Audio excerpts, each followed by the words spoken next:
प्यारे बच्चों, आज के इस लेक्चर में हम लोग पढ़ने वाले हैं वही electromagnetic induction and alternating current की यूनिट से charging of capacitor through inductor, यानी आज हम एलसी सर्किट की बात करेंगे। पहले हम देखेंगे कि how the capacitor charge through inductor and then we see here that how the capacitor discharge through inductor, और फिर लास्ट में हम लोग देखेंगे एलसी सर्किट की प्रैक्टिकल एप्लीकेशन क्या होती हैं। चलिए शुरू करते हैं। Charging of capacitor through inductor. Charging of capacitor through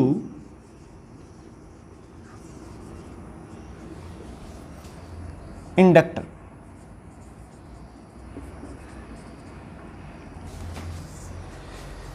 तो consider a capacitor of capacitance C is connected with an inductor of self inductance L with a source of EMF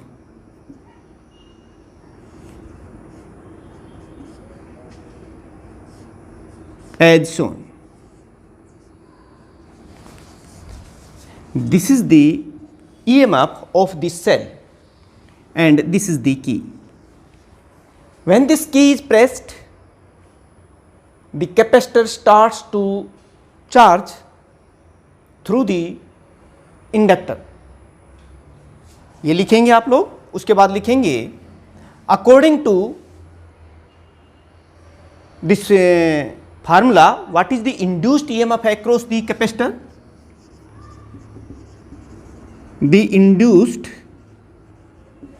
EMF across inductor according to Faraday law of electromagnetic induction हम लोग लिखेंगे it is equal to minus L into D I by D T. यही formula होता है induced EMF का across inductor. ये induced EMF हुआ तो जो अप्लाई किया था हमने वो कितना हो जाएगा, वो जो इंड्यूसिंग ईएमएफ होता है वो हमारे इंड्यूस्ड ईएमएफ के जस्ट अपोजिट होता है, उसके इक्वल होता है। तो इंड्यूसिंग ईएमएफ एक्रॉस इंडक्टर कितना हो जाएगा, inducing EMF across L, it is equal to L into di by dt and induced EMF across capacitor कितना हो जाएगा, induced EMF ये देखिए बेटे, induced EMF across capacitor it is equal to minus Q by C and inducing EMF कितना हो जाएगा इस कैपेसिटर के across, inducing EMF it is equal to Q by C and E is the source of EMF across this capacitor. So equation of charging in this circuit क्या हो जाएगी, यानी अब हम लिखेंगे the equation of charging is given by is written by like this। देखिए कैसे लिखेंगे आप, ये देखिए माई L into D I by D T है, इसको आप इस तरह से भी लिख सकते हैं L into D square Q by D T square, क्योंकि जो D I by D T है और I क्या होता है यहाँ पर, I आप जानते हैं D Q by D T होता है, तो यहाँ पर D square Q by D T square हो जाएगा।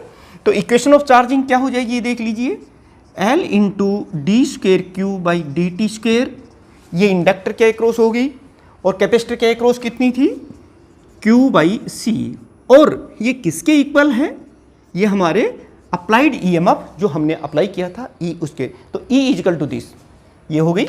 अब इसको आप सोल्व कर सकते हैं, चलिए हम लोग सोल्व कर लेते हैं। D square Q by D T square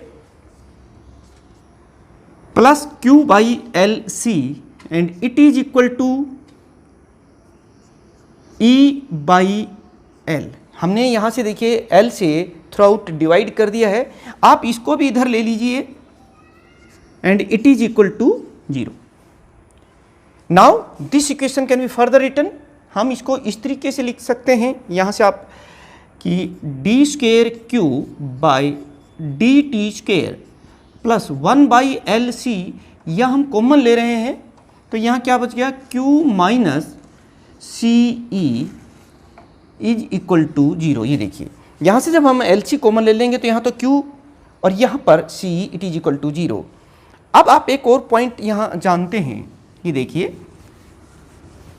कि we know that this CE according to this formula we know that CE is equal to CE it is equal to Q naught, the maximum value of the charge on the capacitor. When this capacitor gets fully charged, then it is the maximum or peak value of charge on capacitor. आप इस तरीके से इसे लिखिए, पूरा लिखिए, देखिए question तैयार हो जाएगा आपका कि how this capacitor charge through inductor and उसकी इक्वेशन क्या होती है, उसकी डेरिवेशन हम लोग यहाँ पढ़ रहे हैं। तो अब देखिए, तो ये इक्वेशन हमारी क्या बन जाएगी, अब आप देख सकते हैं यहाँ पर कि D square Q by D T square plus 1 by L C Q minus Q not is equal to 0। हमने सी ई के स्थान पर क्यू नोट लिख दिया है, ये हमारे पास एक इक्वेशन आ गई है। ये देखिए बेटे, जो क्वेश्चंस हैं स्टेप बाय स्टेप आप लिखते चलिए और अब आपको पता चल जाएगा कि ये हमारे पास एक इक्वेशन आ गई है। ये सेकंड ऑर्डर डिफरेंशियल इक्वेशन है। अब आप इस इक्वेशन को हम अगर कंपेयर करते हैं किसी जनरल इक्वेशन ऑफ सेकंड जो oscillatory equation D square Q by D T square plus omega square Q minus Q not is equal to 0। ये देखिए, ये इक्वेशन हो गई। इन दोनों इक्वेशंस को, इक्वेशन 1 और इक्वेशन 2 को आप कंपेयर कीजिए। ऑन इक्वेटिंग या on comparing equation 1 and 2 we write omega square is equal to 1 by L C. ये देखिए, यहाँ ओमेगा स्क्वेयर हमने 1 बाई एल सी के स्थान पर लिखा है और ओमेगा जो है वो कितना हो जाएगा 1 upon under root L C. ये और हम सभी जानते हैं कि ओमेगा की जो वैल्यू होती है वो कितनी होती है 2 pi mu and it is equal to 1 by under root L C. इस तरीके से हम लोग लिख सकते हैं और यहाँ से फ्रीक्वेंसी आ जाएगी, this is mu is the frequency and it is equal to L C और ये 2 पाई यहाँ है ही, यानी कि आप इसको इस तरीके से लिख सकते हैं कि mu is equal to 1 by 2 pi under root L C hertz. This is the frequency, this is the oscillatory equation. It means that charging of the capacitor through inductor is oscillatory in nature with frequency this. This is the frequency. And अगर हम यहाँ से time period की value निकालना चाहें तो भी हम निकाल सकते हैं। ये देखिए, टाइम पीरियड क्या होता है, it is defined as the reciprocal of the time period. ये देखिए, मैं उसकी भी बात कर लेते हैं। अगर हम टाइम पीरियड की बात करें, time period it is defined as the reciprocal of the frequency and it is equal to, ये देखिए ये कितना हो जाएगा 2 pi under root L C seconds. This is the expression of the time period. तो प्यारे बच्चों, आपको पता चला कि charging of the capacitor through inductor is oscillatory in nature. The oscillations have the frequency is given by this relation and the time period is given by this equation, where L is the self inductance of this inductor which is in this circuit and C is the capacitance of that capacitor. तो ये point हमने यहां देखा। अब हम देखेंगे discharging of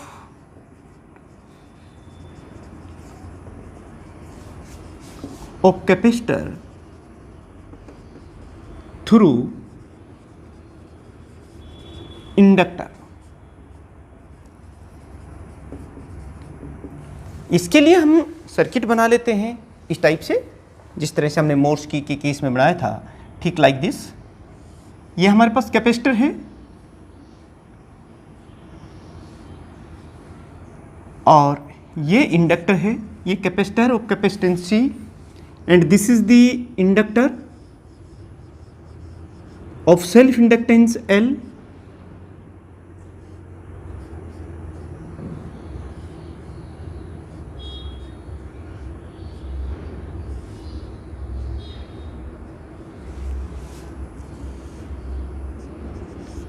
और this is the battery और शेल ऑफ EMF E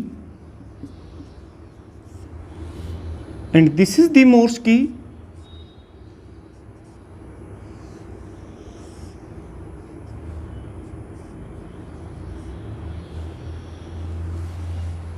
जब हम इस मोर्स की को प्रेस करेंगे तो ये इस तरह से प्रेस करते ही इंडक्टर सर्किट से बाहर हो जाता है और ये कैपेसिटर डायरेक्ट बैटरी के थ्रू जुड़ता है और चार्जिंग शुरू हो जाती है। और जब हम इस मोर्स की को रिलीज करेंगे तो ये इंडक्टर जो है ये कनेक्ट हो जाएगा और ये बैटरी जो है ये बाहर हो जाएगी। तो चलिए हम लोग क्या स्टडी करने जा रहे हैं, discharging of capacitor through inductor. Make the circuit diagram as shown. ये जो चीज़ आप देख रहे हैं Morse key, this is the Morse key. Press this Morse key, इस की को प्रेस कीजिए। The capacitor starts to charge directly by this battery. Press this key till the capacitor get fully charged by the charge Q note. इसकी जो maximum value होती charge की वो Q note हो गई। नाउ क्योंकि चार्ज हो गया डायरेक्ट, इसको इसके थ्रू चार्ज करने की जरूरत नहीं है। नाउ रिलीज दी मोर्स की। आप इसको छोड़ दीजिए, जैसे हम इसको छोड़ेंगे this key goes in upward direction, this will come in touch. When we release this Morse key, the capacitor starts to discharge through this inductor and this battery become out of circuit. Now the induced EMF across the capacitor is the induced EMF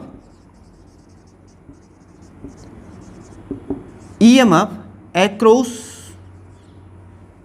C is ये हो जाएगा -Q/C। और कहने की बात नहीं, जो inducing EMF होगा that will be equal to Q/C, that is equal and opposite to this induced EMF। And according to the Faraday law of electromagnetic induction, according to Faraday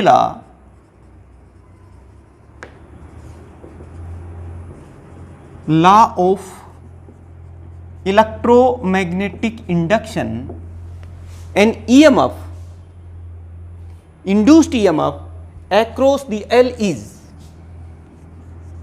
the induced EMF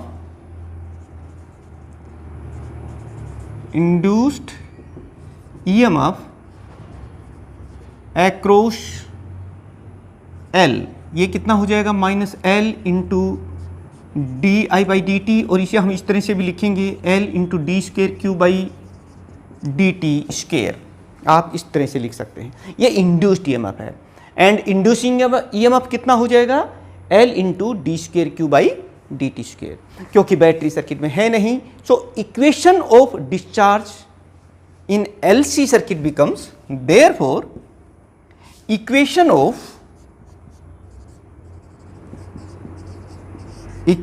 of discharge in LC circuit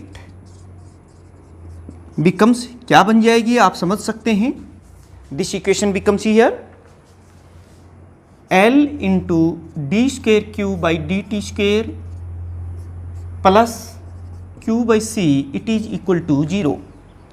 इसके across इतनी EMF इसके opposite develop हुई थी, तो this becomes this equation. आप इसे solve कर दीजिए.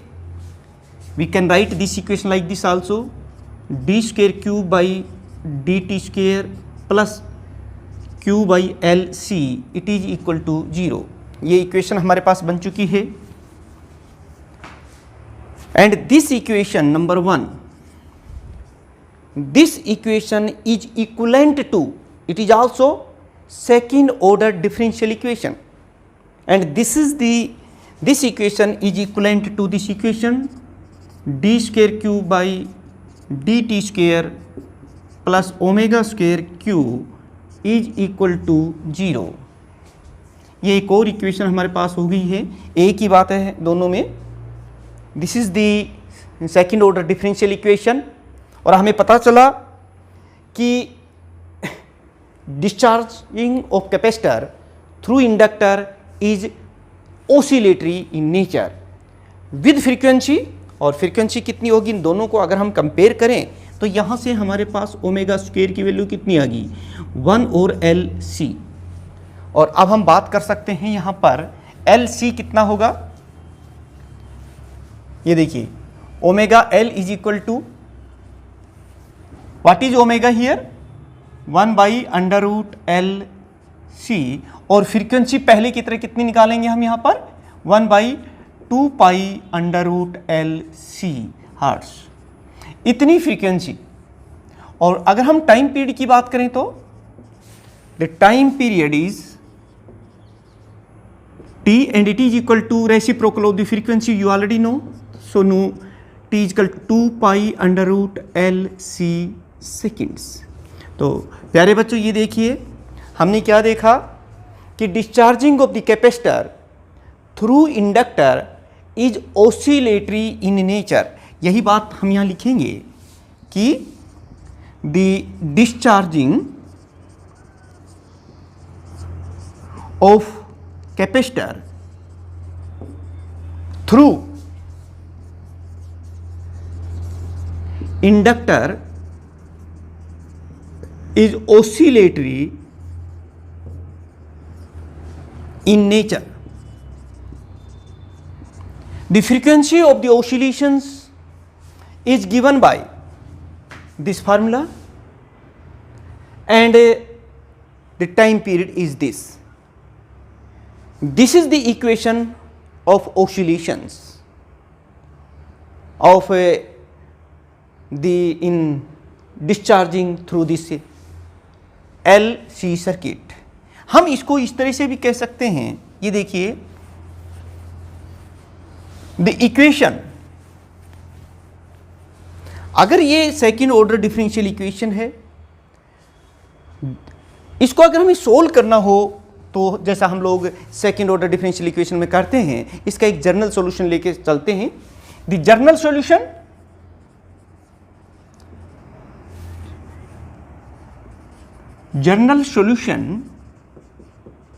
आप नोट्स बनाते जाइए साथ साथ.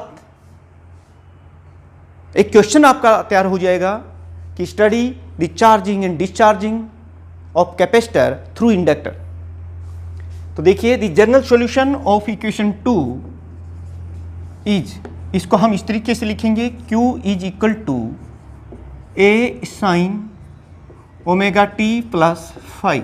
This is the general solution. इसको इक्वेशन नंबर हम लोग 3 कह देते हैं. अच्छा ये देखिए at t is equal to 0, जब टाइम 0 होता है यानी कि जब डिस्चार्जिंग स्टार्ट होती है तो हमने इस कैपेसिटर को कहाँ तक चार्ज किया हुआ था, फुली चार्ज किया हुआ है.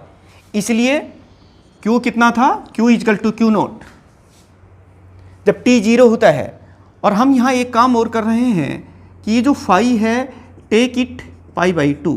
सो दिस इक्वेशन गिव्स नाउ, देखिए Q तो कितना हो गया Q naught and it is equal to A और साइन t को तो 0 कर दिया, फाई को हम क्या ले रहे हैं पाई बाई 2. साइन 90 कितना होता है 1. तो Q नोट कितना हो गया हमारे पास इस स्पेशल कंडीशन के तहत, ये आ गए.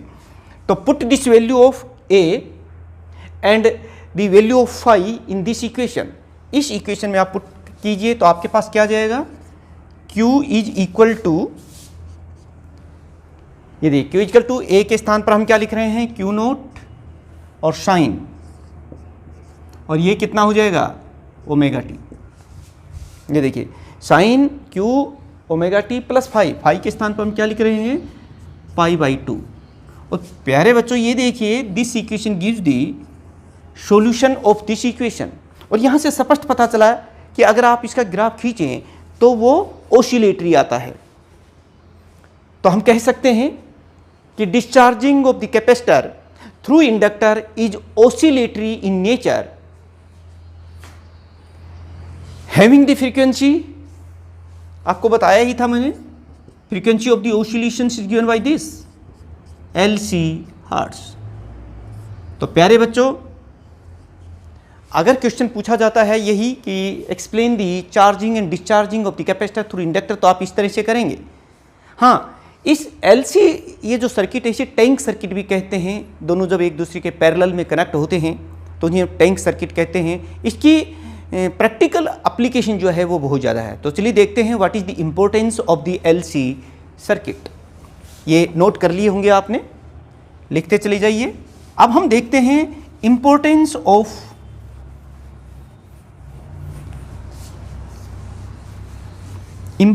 Of LC circuit.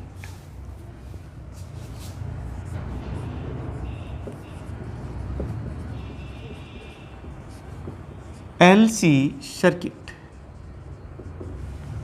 तो प्यारे बच्चों देखिए इन दिस सर्किट आप देख रहे हैं कैपेसिटर और इंडक्टर आपस में एक दूसरे के पैरेलल जुड़े हुए हैं। जब ये डिस्चार्जिंग और चार्जिंग होती है, ये देखिए इस तरीके से द टोटल एनर्जी, जो पहले हमने इसको चार्ज किया था वो टोटल एनर्जी कैपेसिटर में गई और वो उसके इलेक्ट्रोस्टैटिक फील्ड में स्टोर हो गई, और फिर वही टोटल एनर्जी इस इंडक्टर में ट्रांसफ़र हो गई और इसके मैग्नेटिक फील्ड में स्टोर हो गई, और इस तरीके से इन्होंने इलेक्ट्रोमैग्नेटिक ओसिलेशंस जनरेट किए। आप क्या कहेंगे कि the total energy in LC circuit alternatively store in electrostatic field of the capacitor and in magnetic field of the inductor and produce the electromagnetic oscillations। मैं ये लिख सकता हूं, आप एक बार देख लीजिए, the total energy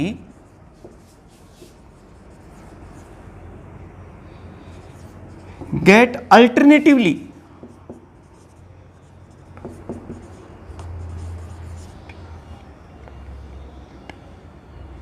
store in electrostatic field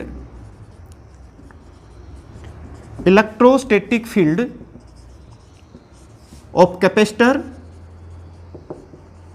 and magnetic field of inductor produces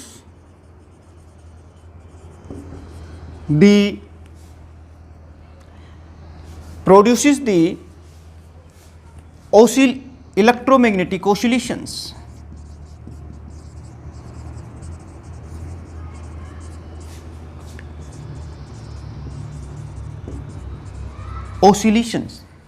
These oscillations are used to transmit the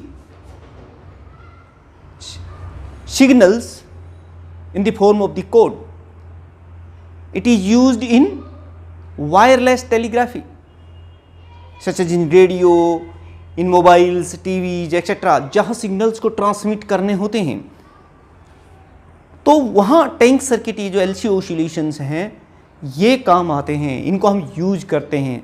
तो प्यारे बच्चों it is used in wireless telegraphy, radio, TV, mobiles etcetera, इनको रटने की ज़रूरत नहीं है। तो इस तरीके से अगर आप लिखेंगे, डिस्कस करेंगे ये सारी चीज़ें जैसे आज हमने आपको बताई है इस लेक्चर में कि जो है what is find the expression of charging and discharging of the capacitor through inductor, and what is the importance of this LC circuit.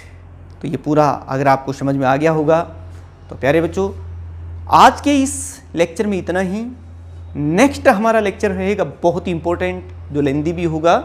अभी तक तो हम सिर्फ दो कंपोनेंट्स यहाँ देख रहे थे, लेकिन नेक्स्ट लेक्चर में हम लोग देखेंगे charging and discharging of the capacitor through resistance and inductor.